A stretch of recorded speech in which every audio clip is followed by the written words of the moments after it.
যাকাত না দেওয়ার ব্যাপারে হযরত আবু বকর সিদ্দিক রাদিয়াল্লাহু তাআলা আনহুর কিন্তু বলিষ্ঠ ভূমিকা ছিল, যদি আপনি বলেন। জি, আলহামদুলিল্লাহ। হযরত আবু বকর রাদিয়াল্লাহু তাআলা আনহু তিনি যাকাত না দেওয়ার ব্যাপারে বলিষ্ঠ তিনি পদক্ষেপ নিয়েছেন।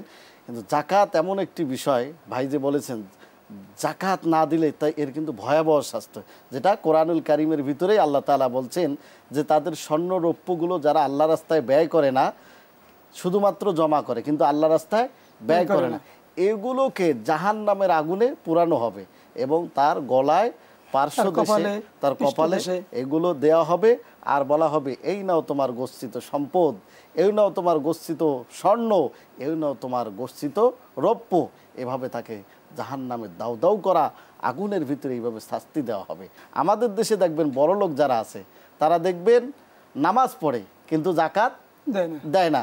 নামাজটাকে যেভাবে ফরজ মনে করে, যাকাতটাকে সেইভাবে ফরজ তারা মনে করে না। অথচ আল্লাহ তাআলা কোরআনেই বলছে, যেখানেই আল্লাহ তাআলা কোরআনে নামাজের কথা বলছেন সেখানেই যাকাতের কথা বলছেন। কারণ যাকাত ভিত্তিক অর্থ ব্যবস্থা যদি কায়েম হয়ে যায় তাহলে মানুষের আর অভাব থাকবে না, সে বাধাহীনভাবে দ্বিধাহীন চিত্তে নামাজ আদায় করতে পারবে। জি মাওলানা আলামিন, অবৈধভাবে যারা সম্পদ অর্জন করে, জি জি, এই অবৈধ টাকার যাকাত দিলে এটার বিধান কি? যারা অবৈধভাবে টাকা ইনকাম করে যাকাত দেয়, এদের টাকার যাকাত আল্লাহর দরবারে কবুল হবে না। কারণ তার সম্পদটাই হচ্ছে কি অবৈধ। সে টাকা, সেই অবৈধ টাকার কোনোদিন যাকাত হয় না, সেটা আল্লাহর দরবারে কবুলও হবে না।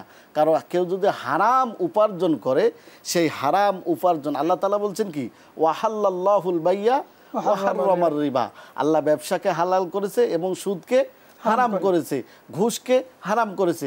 এখন আল্লাহ তাআলা যেটা হারাম ঘোষণা করেছেন সেইটা আমি হারাম জানার পরেও আমি অবৈধভাবে ইনকাম করলাম, সুদের মাধ্যমে ইনকাম করলাম, ঘুষের মাধ্যমে ইনকাম করলাম, সেই অবৈধ টাকা দিয়ে আবার যাকাতের টাকা দেব, এটা আল্লাহর দরবারে কখনো।